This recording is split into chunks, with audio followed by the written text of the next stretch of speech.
اعوذ باللہ من الشیطان الرجیم بسم اللہ الرحمن الرحیم وماذا علیہم، اور ان کا کیا حرج تھا، کیا نقصان تھا کہ لو آمنوا باللہ، اگر وہ ایمان لے آتے اللہ پر، والیوم الآخر، اور آخرت کے دن پر، وانفقوا، اور ان کا کیا جاتا کہ اگر وہ خرچ کر دیتے، مما رزقہم اللہ، اس چیز میں سے جو اللہ نے ان کو رزق دیا ہے، وکان اللہ بہم علیما، اور اللہ تعالیٰ ان کے ساتھ خوب علم رکھتا ہے۔ ان اللہ لا یظلم، بے شک اللہ تعالیٰ ظالم نہیں ہے، اللہ تعالیٰ ظلم نہیں کرتا، مثقال ذرہ، ایک ذرے کے برابر بھی، وَإِن تَكُ حَسَنَةً، اور اگر نیکی کا معاملہ ہو، نیکی ہو تو یضاعفها، اللہ تعالیٰ اس کو دگنا کر دیتا ہے، وَيُؤْتِ مِن لَّدُنْهُ، اور دیتا ہے اللہ تعالیٰ اپنی مرضی سے، اپنی جانب سے، اجرًا عظیما، بہت بڑا اجر۔ فَكَيْفَ، پس کیا حال ہوگا ان لوگوں کا کہ اذا جئنا، جب کہ ہم لائیں گے، من کل امت، ہر امت میں سے، بشہید، ایک گواہ، ہر امت میں سے ایک گواہ کھڑا کریں گے اس امت کے پیغمبر کو، وجئنا بک علی ہؤلاء شہیدا، اور ان لوگوں کی کیا حالت ہوگی کہ اے میرے پیغمبر، ہم آپ کو بھی لائیں گے ان لوگوں پر گواہ بنا کر۔ یومئذ، اس دن، یود الذین کفروا، پسند کریں گے وہ لوگ جنہوں نے کفر کیا، وعصوا الرسول، اور جنہوں نے رسول کی نافرمانی کی، نافرمان اور کافر لوگ اس دن اس بات کو پسند کریں گے کہ لو تسوی بہم الارض، کاش کہ ان کے ساتھ زمین برابر کر دی جائے، ولا یکتمون اللہ حدیثا، اور وہ اللہ سے کسی بات کو چھپا نہیں سکیں گے۔ سورۃ النساء، سپارہ نمبر 5، سورت نمبر 4، آیت نمبر 39، 40، 41 اور 42، 4 آیتیں آج کے درس میں تلاوت ہوئی ہیں اور آپ نے ان کا ترجمہ سنا۔ پہلی 2 آیات کا درس پیچھے گزر چکا ہے، 2 درس ان آیتوں کے پیچھے گزر چکے ہیں، جن کا خلاصہ یہ ہے کہ اللہ تعالیٰ نے تبلیغ کا، کیونکہ اللہ تعالیٰ ہمیں متوجہ کرتے ہیں، قرآن پاک ہمیں جھنجھوڑتے رہتے ہیں، ہمیں عمل کی راہ دکھاتے رہتے ہیں، اس کے لیے اللہ کے انداز بھی بدلتے رہتے ہیں۔ کسی وقت اللہ تعالیٰ جو ہے وہ قسمیں اٹھا کے ہمیں یقین دلاتے ہیں کہ قیامت آنے والی ہے اور میں نے حساب لینا ہے، قسمیں اٹھا کے، حالانکہ اللہ کو قسموں کی ضرورت نہیں ہے، لیکن اللہ تعالیٰ چونکہ ہمارا بھلا چاہتے ہیں کہ کوئی آدمی جہنم میں نہ جائے، کوئی میری بغاوت پہ نہ اتر آئے، کوئی میرا نافرمان نہ ہو، یہ بھی اللہ کا ایک انداز ہے کہ اللہ تعالیٰ قسمیں اٹھا کے، والفجر ولیال عشر، قسم ہے فجر کی اور 10 راتوں کی، تو لا اقسم بہذا البلد، اے میرے محبوب میں تیرے اس شہر کی قسم اٹھا کے یہ بات کر رہا ہوں، والتین والزیتون، قسم ہے تین کی اور زیتون کی، اور اسی طرح بے شمار قسمیں اٹھا اٹھا کے اللہ تعالیٰ نے ہمیں عبرت دلائی ہے، ہمیں سمجھایا۔ تو سمجھانے کا ایک جو ہے انداز، قسم اٹھا کے بات کا یقین دلانا ہے اور اسے اپنی طرف متوجہ کرنا ہے، اور ایک عام طرز گفتگو ہوتا ہے جس میں بندہ عام طور پہ کسی کو سمجھا رہا ہوتا ہے کہ بھائی یہ بات نہ کرو، یہ اچھا نہیں ہے، یہ اچھا ہے، یہ کر لو، یہ نہ کرو، یہ عام طرز گفتگو۔ تو جب اس سے بھی بندہ نہ سمجھے تو بعض دفعہ تأسف کا انداز ہوتا ہے جس میں افسوس ہوتا ہے، یار تیرا کیا جاتا ہے اگر تم یہ کام کر لے، تیرا کیا حرج ہے، تو یہ قیمتی کام ہے، اگر تو آج کر لے گا تو جو ہے تیرا کیا جائے گا، تیرا کیا نقصان ہوگا۔ تو یہ بھی ایک انداز ہوتا ہے دعوت کا۔ تو اللہ تعالیٰ نے یہاں یہی انداز اختیار کیا۔ اللہ کہتے ہیں لوگوں کو کیا ہو گیا، ماذا علیہم، ان کا کیا حرج تھا، ان کا کیا نقصان تھا، لو آمنوا باللہ، اگر وہ اللہ پر ایمان لے آتے، اگر وہ میری ذات کو تسلیم کر لیتے تو ان کا کیا نقصان ہوتا، والیوم الآخر، آخرت کے اوپر یقین لے آتے، ایمان لے آتے، کہ یہ آخری دن آنے والا ہے، دنیا نے ختم ہونا ہے اور ہمیں جواب دہی دینی ہے، تو اس جواب دہی کا یقین بھی انہیں آ جاتا، تو اس میں کیا حرج تھا، ان کا کیا نقصان تھا، انہوں نے یہ ظلم کیوں کیا؟ اور میں نے ان کو رزق دیا تھا، مال دیا تھا، دولت دی تھی، تاکہ وہ اپنی آخرت بنائیں، اپنی دنیا پر بھی خرچ کریں اور اپنے آخرت کے لیے ذخیرہ بنائیں۔ تو وَأَنفَقُوا مِمَّا رَزَقَهُمُ اللَّهُ، ان کا کیا جاتا تھا کہ وہ خرچ کر لیتے اس میں سے جو اللہ نے ان کو رزق دیا تھا۔ تو یعنی یہ تعسف کا انداز اختیار کر کے اللہ تعالیٰ نے یہاں، اور ایک انداز سمجھانے کا سوالیہ ہوتا ہے، کسی سے سوال کرتے ہیں تو حضور علیہ الصلوۃ بھی صحابہ سے سوال کرتے تھے، بتاؤ اے صحابہ کہ یہ پتے کیوں جھڑ رہے ہیں؟ یا رسول اللہ آپ ہی جانتے ہیں۔ تو یہ پھر سمجھا رہے ہیں، آگے بات کو سمجھایا کہ یہ جو اس لیے ہے کہ یہ خزاں ہیں، خزاں میں پتے جھڑتے ہیں۔ تو اے صحابہ، تو جس طرح ایمان والا جو ہے وہ کلمہ پڑھتا ہے، ذکر کرتا ہے، تو اس کے بھی گناہ اسی طرح جھڑتے ہیں جس طرح یہ پتے جھڑتے ہیں۔ اب پہلے سوال کیا، یہ بھی ایک انداز ہوتا ہے۔ کبھی ایسا ہوتا ہے کہ مثالیں دے کے سمجھایا جاتا ہے، یہ بھی انداز ہے، کسی کی مثال دی پھر مثال دے کے وہ بات سمجھائی جاتی ہے۔ اب نماز سے اللہ تعالیٰ گناہ کس طرح معاف کرتے ہیں، اس کی کئی مثالیں حضور علیہ السلام نے حدیث مبارکہ میں دی۔ ایک مثال دی، حضور علیہ السلام نے فرمایا ایک آدمی ہو، اس کے اور مسجد کے درمیان میں 5 نہریں جاری ہیں، اور وہ جو ہے وہ ہر نہر سے غسل کرے، تو اب بتاؤ اس کے بدن پر کوئی میل رہے گا؟ اب یہ سوال بھی کیا، مثال بھی دی، دونوں انداز۔ صحابہ نے کہا یا رسول اللہ جو 5 وقت غسل کرتا ہے اس کے جسم پر میل کیسے؟ فرمایا یہی مثال نماز کی، تو جو 5 وقت کی نماز پڑھتا ہے تو اللہ تعالیٰ اس کے گناہوں کو بھی اسی طرح معاف کر دے۔ دوسری جگہ فرمایا کہ ایک نماز کے درمیان دوسری نماز تک جو ہے یہ جو وقفہ ہے اور اس میں جتنے بھی گناہ ہو جاتے ہیں تو یہ درمیان کا جو حصہ ہے یہ اگلی نماز اس کے لیے کفارہ ہے، اللہ اس گناہ کو معاف کر دے۔ تو یہ کئی انداز ہوتے ہیں، تو یہاں ان آیات میں اللہ تعالیٰ نے تأسف اور افسوس کا انداز اختیار کرتے ہوئے ہمیں سمجھایا۔ اور دوسری بات، اللہ تعالیٰ نے اپنا قانون ذکر کیا کہ اللہ ظالم نہیں، دنیا میں ہم گناہگار ہیں، ہم سے ظلم ہو سکتا ہے، انسان ہے، انصاف بھی کرنا چاہیں تو انصاف کرتے کرتے بھی ہو سکتا ہے کسی کے لیے جو ہے ذرہ برابر بھی تو اونچ نیچ ہو سکتی ہے، انسان ہے۔ لیکن اللہ تعالیٰ نے فرمایا ان اللہ لا یظلم مثقال ذرہ، بے شک یہ پکی ٹھکی، ان جو ہوتا ہے یہ یقین دلانے کے لیے آتا ہے، یقینی بات ہے، بے شک یعنی اس میں شک ہی نہیں ہے، پکی ٹھکی بات ہے، ان اللہ لا یظلم مثقال ذرہ، اللہ تعالیٰ تو ایک ذرے کے برابر بھی ظلم نہیں کرتا۔ اور اس کی بہت سی صورتیں کل کے درس میں بیان ہو چکی ہیں۔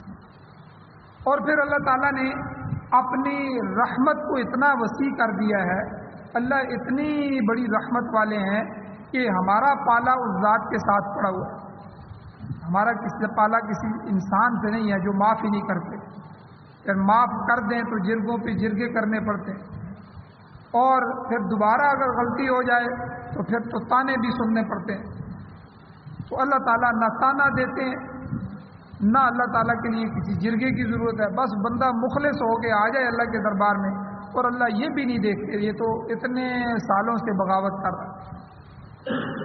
پھر اللہ تعالیٰ نے نیکی کا کتنا اجر رکھا ہے، وَإِن تَكُ حَسَنَةً يُضَاعِفْهَا، اللہ کہتے ہیں اگر کوئی نیکی لے کے آتا ہے تو میں اس کو دگنا کر دیتا ہوں، کئی گنا کر دیتا ہوں، لاکھوں کروڑوں اور اربوں گنا ثواب اللہ تعالیٰ ایک ایک نیکی پر عطا فرمائے۔ تو اسی لیے آگے فرما دیا کہ وَيُؤْتِ مِن لَّدُنْهُ أَجْرًا عَظِيمًا، کہ اللہ تعالیٰ اس کو اپنی جانب سے اجر عظیم عطا فرماتے ہیں، تو یعنی بہت بڑا اجر اللہ عطا فرماتے ہیں۔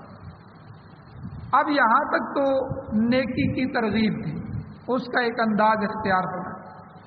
اب اس ترغیب کے بعد اللہ تعالیٰ نے منکرین کا تذکرہ فرمایا، جو منکر ہیں اس میں بھی آپ انداز دیکھیں اللہ تعالیٰ کا۔ اللہ تعالیٰ کہتے ہیں فکیفہ، کیا حال ہوگا ان لوگوں کا قیامت کے دن، یعنی گویا کہ اذا جب جئنا ہم لائیں گے من کل امت ہر امت میں سے بشہید ایک گواہ.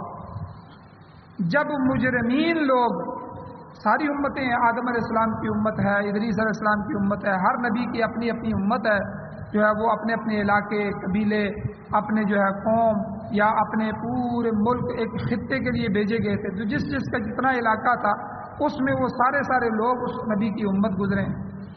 تو قوم عاد ہے، قوم ہود ہے، قوم سمود ہے، قوم صالح ہے، قوم شعیب ہے. اتنی بڑی بڑی قوموں کا تذکرہ اللہ تعالیٰ نے قرآن مجید میں فرما دیا. تو یہ ساری اپنے اپنے نبی کی امتیں. تو یہاں مفسرین نے یہ لکھا ہے کہ جب یہ مجرم قیامت کے دن اللہ کی عدالت میں پیش ہو، اب ان کو فرد جرم پڑھ کر سنائی جائے گی. عدالت میں جب پیشی ہوتی ہے اور آخر میں جب فیصلہ ہوتا ہے تو فرد جرم پڑھ کے کہ اس نے جرم کیا کیا ہے، اس پر دفعات کون سے لگے ہیں، تو ان کو فرد جرم پڑھ کر سنائی جائے گی. تو اب اس پر وہ انکار کر دیں، یا اللہ یہ تو ہم نے کیے ہی نہیں ہے. اب ظاہر بات ہے جب آدمی منکر ہو جائے اس جرم سے تو پھر گواہوں کی ضرورت ہوتی ہے کہ بھئی دوسرا آدمی جو ہے وہ گواہ لے کے آئے، مدعی پھر گواہ لے کے آئے، گواہوں کی ضرورت ہوگی.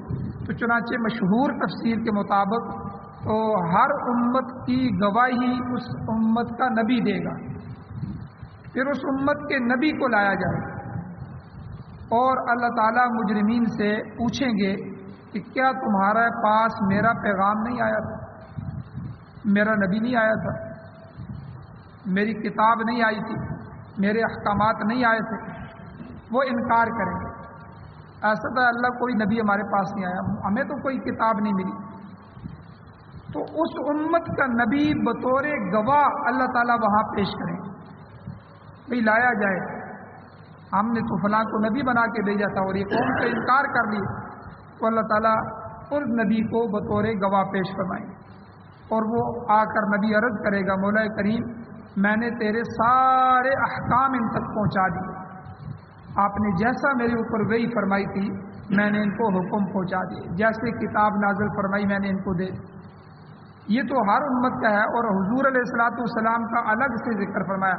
پھر اللہ تعالیٰ کہتے ہیں وَجِئْنَا بِكَ عَلَىٰ هَٰؤُلَاءِ شَهِيدًا، اے نبی علیہ السلام پھر ہم آپ کو ان لوگوں پر گواہ بنا کر لائیں گے جن کا واسطہ آپ سے پڑ رہا ہے. گویا کہ جس طرح باقی انبیاء اپنی اپنی امتوں پر گواہ ہوں گے اسی طرح آپ بھی اپنی امت پر گواہ ہوں. اس کی تفسیر حضور علیہ الصلوۃ والسلام نے خطبہ حجۃ الوداع میں فرمائی. آپ نے تمام صحابہ، وہ سارا مغز تھا جو حضور علیہ السلام نے تیار کیا، کم و بیش 1,44,000 صحابہ، یعنی جو حضور کی اپنی زندگی کے پورا خلاصہ اور نچوڑ تھا، وہ سارے اس حج پر جمع ہوئے. اور اس حجۃ الوداع آخری خطبے پہ جو ہے اس خطبے میں حضور علیہ السلام نے بہت سی باتیں فرمائی. بہت قیمتی خطبہ ہے یہ خطبہ حجۃ الوداع. تو آخر میں حضور نے سب لوگوں کو مخاطب فرمایا اور حضور نے فرمایا، حدیث میں آتا ہے حضور نے کہا وَأَنْتُمْ تُسْأَلُونَ عَنِّي، میرے بارے میں تم سے قیامت والے دن پوچھا جائے گا، سوال کیا جائے گا. صحابہ کو مخاطب کہ میں نے فَمَاذَا أَنْتُمْ قَائِلُونَ، تم کیا جواب دو گے، کیا کہو گے؟ میرے بارے میں پوچھا جائے گا کیا تمہارے پاس یہ نبی آئے تھے، انہوں نے تمہیں جو ہے کچھ بتایا تھا، تو تم نے کیا آگے سے کہنا ہے، کیا جواب دو گے؟ تو سب صحابہ نے بیک وقت جواب دیا نشہد انک قد ادیت الامانۃ وبلغت الرسالۃ ونصحت الامہ، ہم اے اللہ کے نبی گواہی دیں گے کہ آپ نے امانت کا حق ادا کر دیا، آپ نے اللہ کا پیغام پہنچا دیا اور آپ نے امت کو نصیحت فرما دی. تو لہٰذا حضور علیہ الصلوۃ والسلام بھی اپنی امت کے متعلق گواہی دیں گے کہ میں نے حق کے رسالت ادا کر دیا اور مولا کریم تیرے احکام پورے میں نے اپنی امت تک پہنچا دی. اچھا یہ ایک گواہی ہوگی. اور دوسری گواہی اس وقت پیش آئے گی جب پوری امتیں انکار کر دیں گی، ساری امتیں انکار کر دیں گی. کہ ان تک اللہ کا کوئی پیغام نہیں پہنچا، کوئی نبی نہیں پہنچا، کوئی حکم نہیں پہنچا، جہنم دیکھ رہے ہوں گے، قیامت کا منظر عجیب ہوگا۔ تو قرآن مجید نے جو قیامت کا نقشہ کھینچا ہے بڑا عجیب، جگہ جگہ ایک جگہ فرمایا کہ اللہ تعالیٰ نے جو ہے ماں اور باپ جو پیار کرنے والے رشتے ہوتے ہیں وہ اولاد کو بھول جائیں گے، پہچانیں گے نہیں، تو ایسی حالت ہو جائے گی لوگوں کی۔ اور حاملہ جو ہے وہ اپنے حمل گرا دیں گی۔ خوف جب ہوتا ہے نا، بعض دفعہ خوف سے بھی حمل گر جاتا ہے، تو اتنا خوف ہوگا، وہ قیامت کی دہاڑ ہوگی کہ جس کی وجہ سے حاملہ عورتوں کے حمل گر جائیں۔ عجیب نقشہ۔ تو ایسی حالت میں اللہ جلال میں ہوں گے اور پوچھ رہے ہوں گے، تو امتیں جو ہے وہ انکار کر دیں گی۔ تو اب اس حالت میں کہ جب وہ انکار کریں گی، کوئی پیغام نہیں آیا، کوئی رسول نہیں آیا، کوئی کتاب ہمیں نہیں ملی، کوئی راستہ بتانے والا نہیں ملا، تو پھر اسی آخری امت کے لوگ، یعنی یہ دوسری گواہی ہوگی، آخری امت کے لوگ سابقہ انبیاء کے حق میں گواہی دیں گے۔ یعنی ظاہر بات ہے، اگر قوم انکار کر رہی ہے تو نبی جھوٹا ہو رہا ہے، نبی تو پیغام پہنچا رہے ہیں، لیکن قوم کہتی ہے ہمارے پاس نبی نہیں آیا، اب گواہی کہاں سے لائی جائے؟ تو یہ امت جو ہے، یہ اس امت کا اعزاز ہے کہ یہ امت ان انبیاء کے حق میں گواہی دیں گی کہ اے اللہ، ان انبیاء نے آپ کا پیغام اپنی امتوں تک پہنچایا تھا، ہم اس کی گواہی دیں گے۔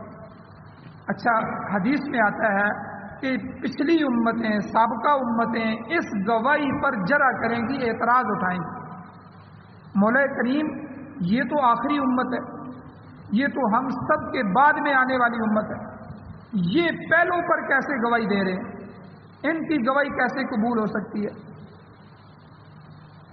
اب واقعی مسئلہ تو یہی تھا کہ بھئی ایک آدمی بعد میں پیدا ہو رہا ہے، وہ جو ہے اپنے پیدائش سے بھی 100 سال پہلے والے لوگوں پر کیسے گواہی دے سکتا ہے؟ تو اسی طرح پہلی امتیں ساری گزر چکی ہیں، ہم آخری امت ہیں، تو ہم نے پہلوں کو دیکھا نہیں ہے، نہ پیغمبروں کو دیکھا ہے، تو قیامت والے دن پیغمبروں کی صفائی کے لیے جب یہ امت کھڑی ہو کر اس کے صلحاء، علماء، نیک لوگ آگے آ کر گواہی دیں گے، تو وہ پہلی امتیں اعتراض اٹھائیں گی کہ یہ اللہ موجود ہی نہیں تھے، ان کی گواہی قابل قبول نہیں ہو سکتی۔ تو اللہ تعالیٰ کہیں گے پھر اس امت کے لوگوں کو، اچھا بھائی بتاؤ، پھر یہ بات تو یہ کر رہے ہیں۔ تو امت جو ہے آخر الزمان کی، نبی علیہ الصلوۃ والسلام کی یہ امت کے لوگ کہیں گے، اے میرے پروردگار، ہمیں واقعی پیدا نہیں کیا گیا، ہم آخری ہیں، لیکن ہمیں تیرے آخری نبی نے بتایا، ہمارے اندر حضور علیہ الصلوۃ والسلام کو آپ نے مبعوث فرمایا، حضور نے ہمیں یہ بتایا، اور آپ کی آخری کتاب جو تھی قرآن مجید، اس کے ذریعے ہمیں علم ہوا کہ تمام نبیوں نے اللہ کے احکام اپنی اپنی امتوں تک پہنچا دیے ہیں، لہٰذا ہماری یہ گواہی مشاہدے کی بنا پر نہیں ہے کہ ہم نے اس طرح دیکھا ہے، بلکہ علم کی بنیاد پر ہمارا علم پکا ہے۔ اور پھر اس امت کے حق میں، اچھا اس امت کی سچائی میں پھر اللہ تعالیٰ نبی علیہ السلام کو لے کر آئیں گے، حضور نبی خاتم المرسلین صلی اللہ علیہ وسلم کی گواہی ہوگی۔ ان دونوں گواہیوں کا ذکر پیچھے سورہ بقرہ میں موجود ہے۔ اللہ تعالیٰ نے فرمایا لِتَكُونُوا شُهَدَاءَ عَلَى النَّاسِ وَيَكُونَ الرَّسُولُ عَلَيْكُمْ شَهِيدًا، یعنی تم لوگ دوسرے لوگوں پر گواہ بنو گے اور رسول تمہاری صفائی کی شہادت پیش کرے، رسول تمہارے اوپر گواہی دے۔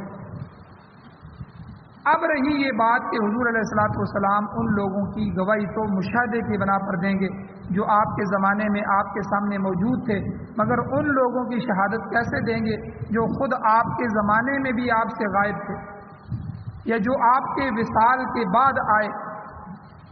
اس کا تذکرہ دوسری جگہ پر موجود ہے، دوسرے مقام پر موجود ہے کہ جب آپ سے اس بارے میں پوچھا جائے گا تو آپ علیہ السلام فرمائیں گے کہ اللہ میں تو وہی بات کہوں گا جو اللہ کے نیک بندے حضرت عیسیٰ ابن مریم نے کہی ہے۔ جب عیسیٰ علیہ السلام کے انکار کریں گے عیسائی تو اس وقت عیسیٰ علیہ السلام کہیں گے وَكُنْتُ عَلَيْهِمْ شَهِيدًا مَا دُمْتُ فِيهِمْ، میں اس وقت تک کا گواہ ہوں جب تک میں ان کے درمیان تھا۔ فلما توفیتنی، اے مولا کریم جب آپ نے مجھے اوپر اٹھا لیا تو کنت انت الرقیب علیہم، تو پھر تو ہی ان کا نگران اور محافظ تھا، وانت علی کل شیء شہید، اور تو ہر چیز پر گواہ ہے۔ اے اللہ جب تک میں اپنی امت میں رہا تو میں اس کی گواہی دیتا ہوں، حضور گواہی دیں گے کہ یہ صحابہ سچے ہیں، یہ صحیح گواہی دے رہے ہیں۔ اے اللہ جب آپ نے مجھے وفات دے دی تو میری وفات کے بعد آپ نگران تھے، آپ ان کے محافظ تھے، وانت علی کل شیء شہید، اور اللہ آپ کو ہر چیز پر گواہ ہے۔ تو یہاں ایک اور بات بھی سمجھ لینی چاہیے کہ اہل بدعت اور مشرک لوگ کہتے ہیں کہ حضور علیہ الصلوۃ والسلام ہر شخص کے حالات سے واقف ہے۔ یہ عقیدہ بھی قرآن و سنت کے خلاف ہے۔ اگر نبی علیہ السلام ہر امتی کے حالات سے واقف ہوں تو پھر وہ بارگاہ الہی میں یہ کیوں کہیں گے کہ پروردگار میں تو وہی بات کہوں گا جو تیرے نیک بندے عیسیٰ علیہ السلام نے کہی، کہ میں تو ان لوگوں کے حالات سے ہی واقف ہوں جن کے درمیان رہا، اور جب تو نے مجھے اٹھا لیا تو پھر تو خود ہی ان کا محافظ تھا۔ مسلم شریف کی روایت موجود ہے، بخاری اور مسلم جو ہے اتھینٹک کتب ہیں، تو مسلم شریف کی روایت ہے کہ صحابہ رضی اللہ تعالیٰ عنہ نے عرض کیا حضور قیامت والے دن آپ ہمیں ساری امتوں میں سے کیسے پہچانیں گے؟ تو آپ علیہ الصلوۃ والسلام نے فرمایا کہ میں اپنی امت کو علامتوں اور نشانیوں سے پہچانوں۔ اس آخری امت کی خاص نشانی یہ ہوگی کہ ان کے وضو کے اعضاء قیامت کے دن چمک رہے ہوں، یعنی آپ اندازہ لگائیں، یعنی خاص نشانی اس امت کی، باقی امت کو یہ اعزاز نہیں ملے گا، لیکن اس امت کا اعزاز یہ ہوگا کہ جب ہم وضو فرماتے ہیں تو وضو کے لیے جو چہرہ دھویا جاتا ہے، ہاتھ دھوئے جاتے ہیں، پاؤں دھوئے جاتے ہیں، تو یہ جو کھلے کھلے اعضاء ہیں، تو منہ، چہرہ، ناک، پاؤں، یہ سارا جو حصہ یہ سارے قیامت والے دن چمک رہے ہوں۔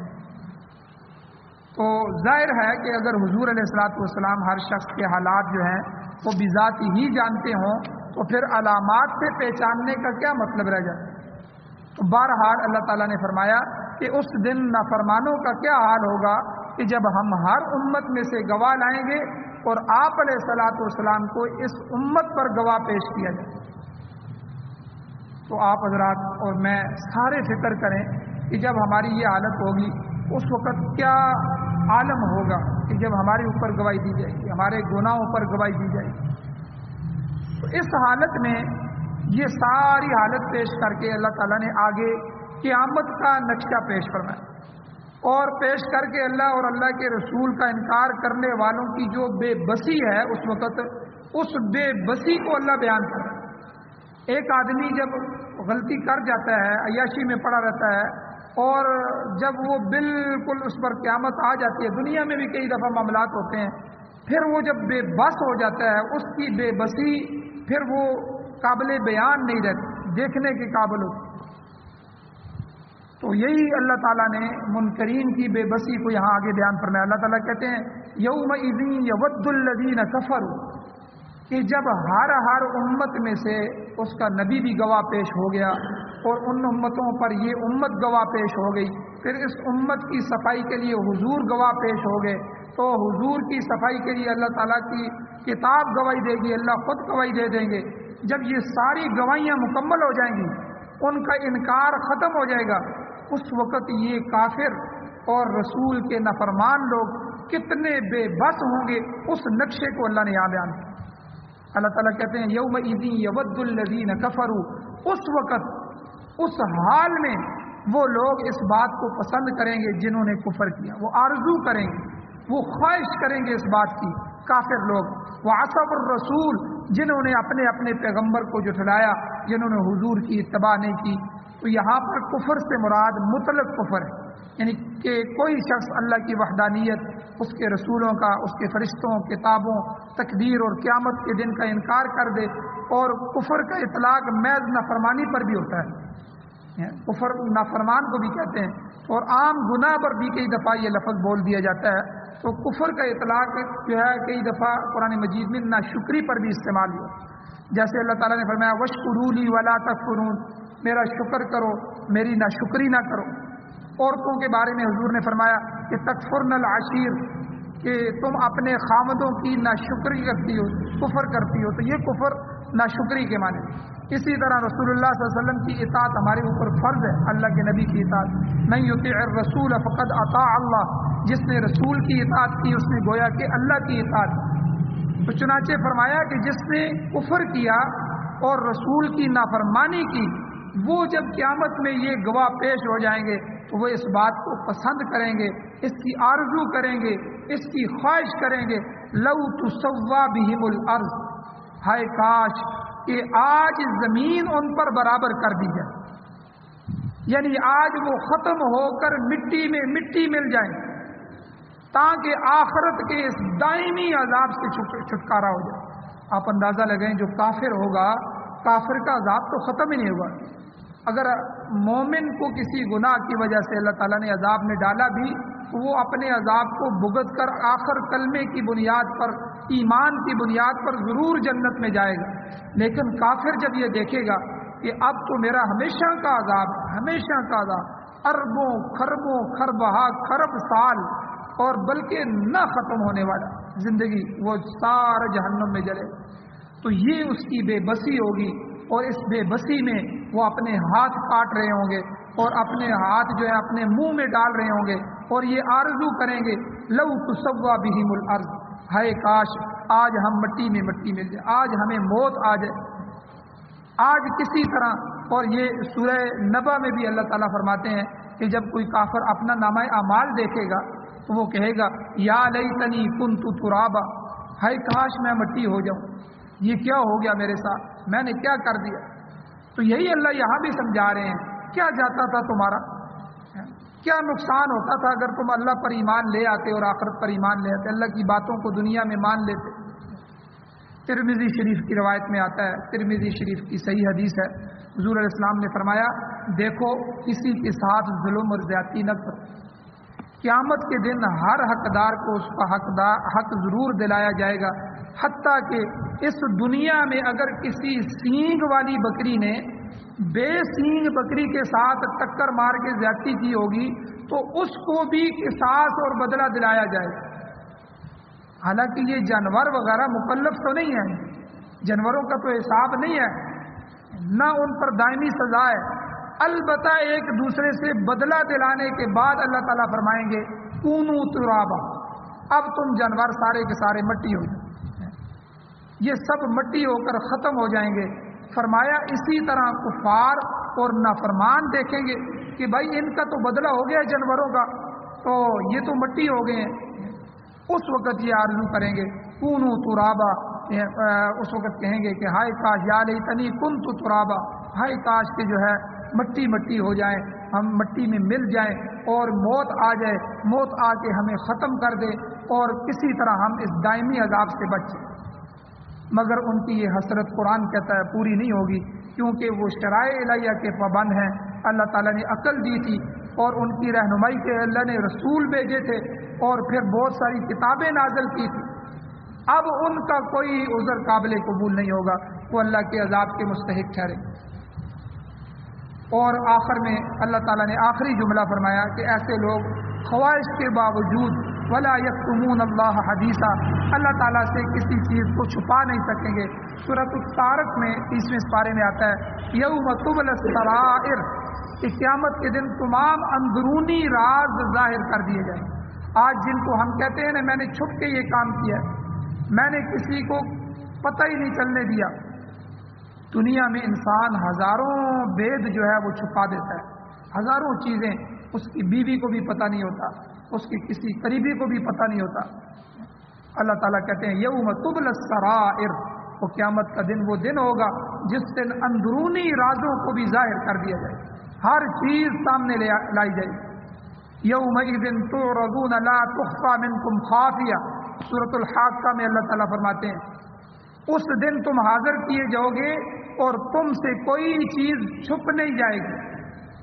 قرآن پاک میں ایک اور جگہ اللہ تعالیٰ نے ایک موقع پر فرمایا مشرکین اپنے شرک کا انکار کر دیں گے اور کہیں گے واللہ ربنا ما کننا مشرکین، اے اللہ ہم تو مشرک نہیں تھے، ہم تو شرک نہیں کرتے تھے۔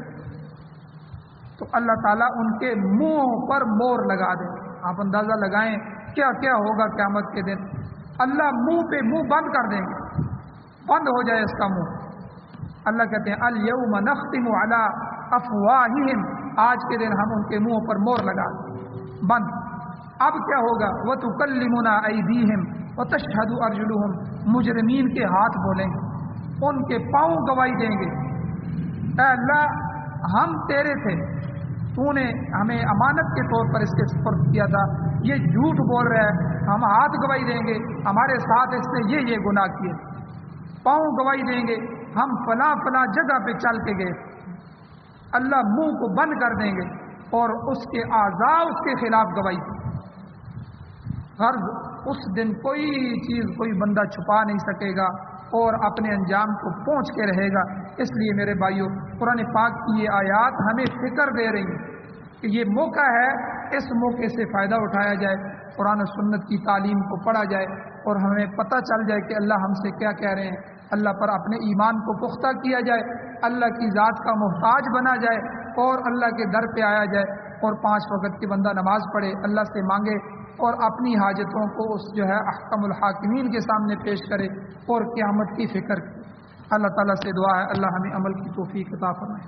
آمین. الحمدللہ رب العالمین والعاقبۃ للمتقین والصلاۃ والسلام علی رسولہ النبی الامی الکریم.